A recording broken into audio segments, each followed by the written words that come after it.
Today's podcast is brought to you by a company who we have been using for years and takes up significant shelf space inside of our own kitchen. Biosteel Sports Nutrition. It was a product created out of necessity 8 years ago and is trusted by athletes like Connor McDavid, Tyler Seguin, Brooke Henderson, Rosie MacLennan, and Andrew Wiggins. They're really a leader in sports drinks for everyone from professional athletes to everyday champions. Understand something, guys. Nothing worth ever having in this world comes easy. Do what these champions doing if you're going to be a champion. You control your outcome. Who am I? I'm a champion.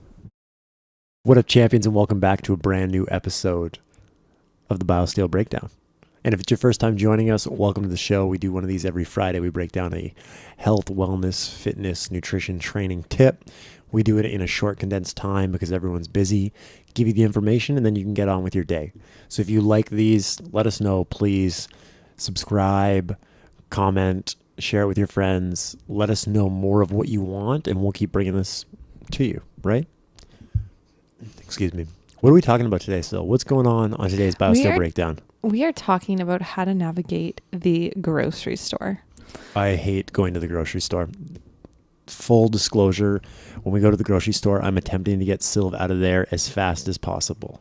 Whereas I'm reading every label and I'm like, ooh, this looks new. Right, but you're the person that says we're going in for apples and we come out with the store. Yeah, but you all of it. You eat all those things. The entire store. You definitely benefit from all of that. True. So we're going to go through the top 7 tips that I have for navigating the grocery store in a healthy way. So number 1. Now, this one might seem obvious, but planning and knowing your schedule for the week is key. If you're just going in blindly and you're just pulling things off the shelves and getting, a melon when you don't have any plan for the melon, then it can become very overwhelming. So my recommendation is to go with a small list. The reason that I say a small list is because sometimes people can get really overwhelmed and have this giant grocery list and all these plans for cooking for the week, and it's just not realistic based on their schedule. So knowing their schedule, usually I say to plan 3 days at a time if you can get back to the grocery store. If not, try to have meals that are similar ingredients and don't try to stray from the overall list too much. Right. Don't do keep Italian it simple. and Thai fusion. Yes, back exactly. to back days. Exactly. I got it. Because you're going to have to buy the Asian ingredients and then, the Italian ingredients. Yeah. So, number 2, don't go shopping when you're hungry. I know you've heard this before, but when you're hangry, which is a combination of angry and hungry, you'll end up picking up a lot more than you should and sometimes making poor choices. That I would extend that to don't go shopping when you're weight cutting either. For That's anyone that cuts weight episode. for any sort of sport. Yes, Terrible, very true. Terrible idea. So try to avoid going when you're hungry. Go after lunch or after dinner or whenever it is that you're not going into the situation super hungry, because you can make some poor decisions. Shop around the outside of the aisles. So I'm sure, number 3 tip. Shop around the outside of the aisles. This will ensure that you're getting the freshest ingredients. The deli's on the outside. All the fruits and vegetables are on the outside. The fresh dairy products and that sort of thing are all typically on the outside. When you get into the inside aisles, you're looking more at all of the ingredient lists, which we'll talk about. But I wonder, is there a reason why? Is there a reason that they do that? I'm just curious. I don't know if there is or not, but it's interesting that all that stuff would be on the outside. Yeah, I mean, I'm sure. Maybe because that spot is refrigerated, but not. Yeah, so they have to have specific freezers. spots. Yeah, that keep it. It's not important. I'm just curious. Yeah, I'm not exactly sure why. We'll get back to you. So, and then number 4 would be think of quick, easy meal options. So a lot of the time we get super ambitious at the beginning of the week and we think we're going to cook every single meal from home.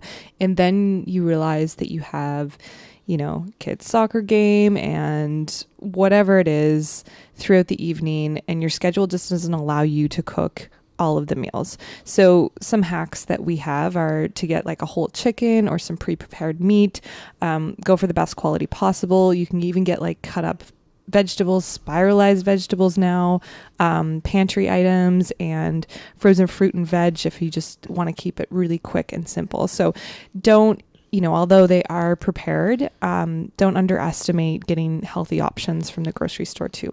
Right. Just know when it's appropriate. Just know when it's appropriate and be realistic about your schedule. I can't stress that enough. People get really overwhelmed with, wanting to do such a good job with cooking every single meal, and then it sort of goes out the window and you can, grab fast food or whatever it is. Right. If you don't just take that extra little planning. Like one thing we do is we get whole chickens, and it goes a long way. You can make broth out of it and use every part of the chicken, which actually becomes pretty affordable in the long run. Right. Like you think you're going to be chef's table, but instead you're actually KFC. Yeah. Is what happens. Yeah. Instead of just finding a nice middle ground. Yeah. Right. Number 5, read labels and not just the nutrition facts. So a lot of the time we'll look and be like, oh, there's, 33 grams of carbs and 7 grams of sugar, and really focus in on like the amount of fat, sugar, protein, etc. But reading the actual ingredients is way more important. And the reason that this is because we want the ingredients that we're putting into our body, we want our body to recognize that as real food. So a lot of the time, there's a lot of food-like substances and chemicals that get put into our food to preserve them. And this has become a major issue. If you look at a lot of labels these days, they'll have this like 20 ingredient list, half of the things you can't pronounce or even no idea what they are. So read the labels, not just the nutrition facts. Number 6. Emergency snacks on hand. So we talked about being hangry. I don't recommend to just mindlessly snack all day. I think if you can do 3 meals and have some space in between, then great. But again, people are busy. You have to be realistic about your schedule. So having things like smoothie ingredients, trail mix, apples, or bananas with some nut butter, hummus and vegetables, guacamole and vegetables, yogurt. So these types of things, having them on hand and making sure that those are options for you as well when you do have a really busy schedule and you're kind of grabbing things on the go, which will happen.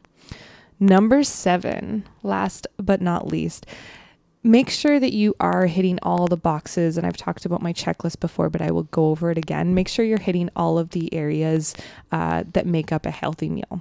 So when we look at keeping full, balancing our hormones, being satiated, all of this, it comes down to having quality protein, healthy fats, fiber, color, so a ton of vegetables, and then obviously staying hydrated throughout the day. So when we look at the meal, make sure that you do have in grocery items that hit this checklist. So quality protein, make sure there's a variety of it. It's not just steak every night. Fats, make sure there's a variety of different fats. So I'm talking about good quality oils, extra virgin olive oil, avocados, nuts and seeds, fiber, vegetables, nuts and seeds, and then color. So having a ton of different vegetable options. In terms of their grocery cart, so whether it's one of the small ones or the big ones, like what would the breakdown be? Would it be, 60% vegetables? Would it be 70% vegetables? Yeah. So I always say go as high as you can with vegetables. So even 70 to 80% vegetables. Like meat should definitely be more of a side dish. And I think we have this mixed up in North America. Like should be more of a side dish. The vegetables should make up the majority of your plate. So 70% vegetables, color and different color, and then like maybe 20% should be like the meat dairy category. Can we put them together? Yeah, and then healthy fats too. Like whether if you're doing a big salad, it would be extra virgin olive oil. If you're doing avocado on the side, like guacamole. If you're doing like a Mexican bowl, so. And what about the chips? The chips. Where do the chips fit into the grocery cart? Good question.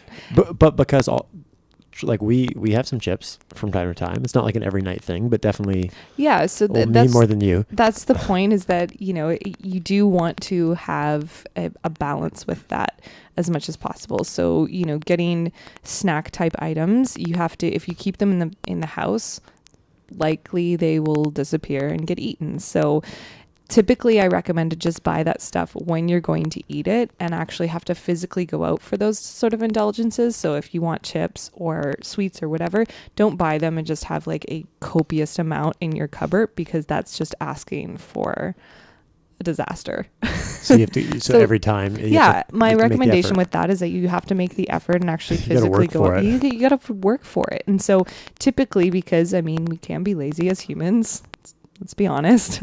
You actually have to get out and go and physically get those things. So I recommend to not get them in your grocery thing and just get them as you see fit throughout, maybe once a week at the most, once every couple of weeks. Because when it becomes consistent, then you're a potato chip. Ladies and gentlemen, you are what you eat, right? That's right. It's a wrap. Thank you for being with us. We hope you enjoyed this week's episode of the Biosteel Breakdown. I wish we could talk longer, but we have to go get some potato chips because I am dying for some now. As always, head over to biosteel.com. Check out the website. Use the code word Champ Lifestyle, capital C, capital L. And you can get 15% off your very next order of all the amazing products they have to offer. Anything else? That's it. That's a wrap. Please, as always, share, subscribe, like. Don't be selfish with the information. Share it with your friends. Let them know what's going on. And we'll see you next week.